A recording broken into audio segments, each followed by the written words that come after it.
Welcome back, everyone, to the Britball YouTube channel. Today we're bringing you the most boring franchise yet. Worst team in the NFC South. Yeah, I mean, this man, a Panthers fan, does not like the Falcons. Shock. But yeah, this draft class is not very exciting. But no, we'll be sure to provide you some quality British entertainment as we deliver these picks to you, as we always do, and tell you how their careers have gone so far.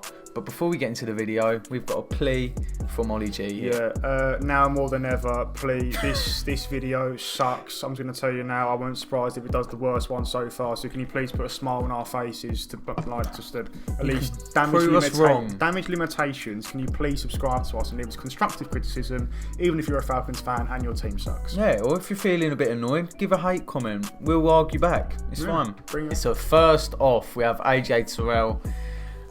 Coming into the draft last year, the Falcons were thought to be one of the teams that would draft back, but in the end they did go corner, and a big need for them. And actually, surprisingly, this has been the best rookie corner so far, both according to PFF and just general consensus. He has probably played the best in a pretty depleted secondary, so you've got to give him some credit. Watching some of his tape earlier when we were watching tape for wide receivers in this year's draft class, we did see him get cooked a couple times, but he hasn't really been cooked that badly in the NFL. So you've got to appreciate the step up. He has had a couple rough games. He has been targeted quite a lot, but he has held his own when compared to other receivers, and he's not the best corner class, but he is the best out of a bad bunch so far. Yeah, I mean, you said he was targeted a lot. He has the third most targets in the league, so he gave up the second most receptions in the league for a corner, which is understandable when you're targeted that much. He did have a very poor start to the season, and then he had an upwards trajectory from week 6 onwards when they played the Vikings. If he's going to become a top class corner in the NFL, you've got to build on them upwards trajectory. But I think a B- is fair considering the up and down season he had. And you've got to remember, Falcons have near to no edge rush, so there's no quarterbacks getting rushed. They can just pop the ball at the rookie all the time, so cutting some slack. Chris Lindstrom. Really exciting pick here. We like a good O-lineman pick, but if it's not that good, then... he's played 21 games since he entered the league. He played only 5 in his rookie season for a really serious injury.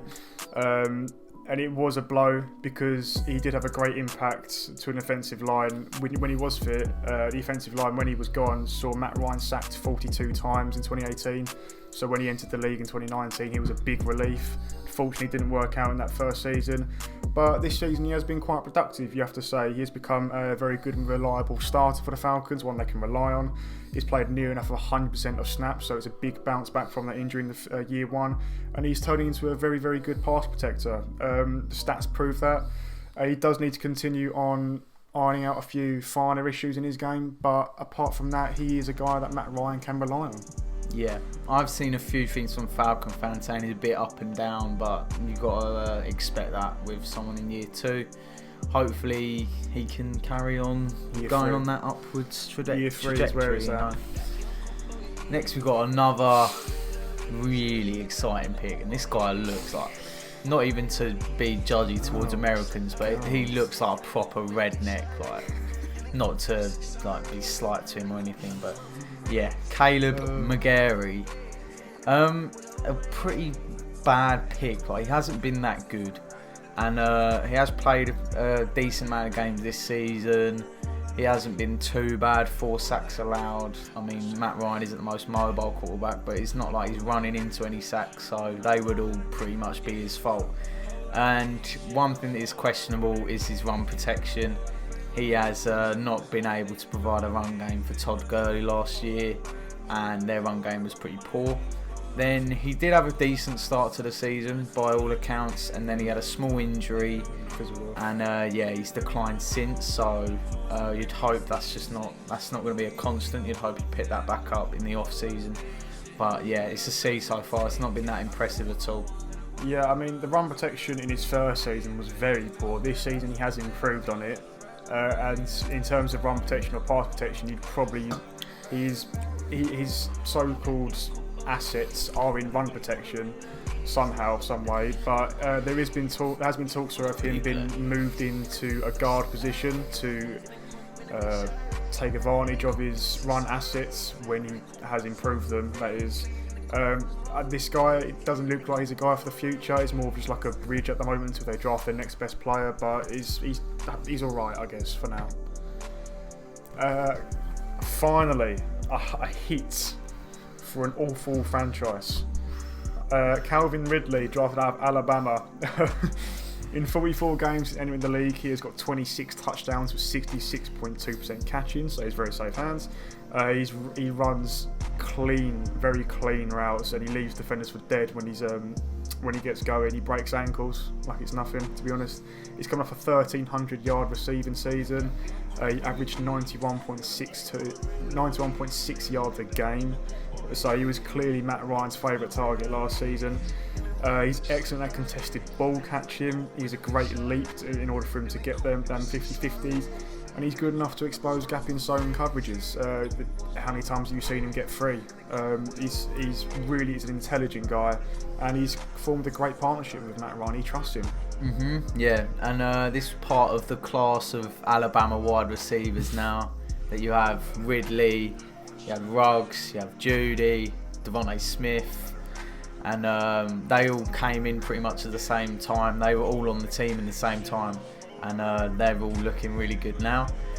Calvin Ridley, have got to mention though that Julio Jones does get double teamed near on every game, and Calvin Ridley has been getting free sometimes because of that. But no, he's proved it this year. He's wide receiver 1 material. He's just playing in a wide receiver 2 role. But whenever Julio Jones is hurt, he does step up. And yeah, his production has been good all the time. This is you. Wow.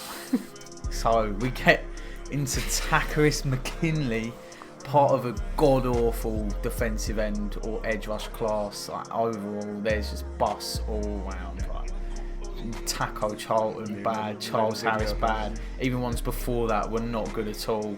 Like, I don't think many of them are on their teams they got drafted by. Apart from, was Myles Garrett this year? Myles Garrett, I believe was 28. I might be wrong. Anyway, yeah, he's been really underwhelming, and year 3 he's played 4 games, got 4 tackles, 2 assisted tackles, 1 sack, and a PFF rating that isn't that low, but he's not a good player, and he barely gets any playing time, barely any production, and their edge rush is absolutely rubbish, so we give it a grade E. Yeah, it just turns out that Myles Garrett was 2017, so he's the only bit of good grace in this edge rushing class. He was waived by the Falcons after being poor. He joined the Raiders but never played for them in 2020, and he's now joined the Browns. So hopefully his friend in the same draft class, Myles Garrett, can actually teach him a thing or two about how to actually do this job. In terms of ability, he's quick off the edge, but he has not put up numbers in order to warrant such impressive assets. He's poor. And finally, an actually decent player, although he doesn't actually play for them anymore. He is now a Cowboy, but he is a 2017 Pro Bowler. He'd missed both 2018 and 2019 through serious injuries, so that has probably hindered his grade a little bit. Yeah. But in terms of who he is, he's a brilliant in-the-box safety. His best asset is aggressive run fitting, delivers hard hits. He's hard on the tackle when the ball comes downfield, either through rush or passing.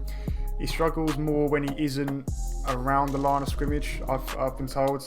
He isn't exactly a man. He's not best at man coverage in the slot against receivers, and he's best in strong safety when denying the run game before it happens. But apart from where he lacks the inability to cover men receivers well, he definitely makes up in denying the run game. Yeah, he did have that. He did have a good season in 2017, but then he just got unlucky with being injured, and there's just doubts whether he's the same player anymore. And he's on the Cowboys now, isn't he? Yeah, who needs some serious secondary help. So yeah, maybe he can step up there, but we'd give it a B. They did get good production out of him, just maybe not the same player anymore. And that wraps up the most exciting adrenaline rush video we've ever created. Some really like boring picks from the Falcons. So dead.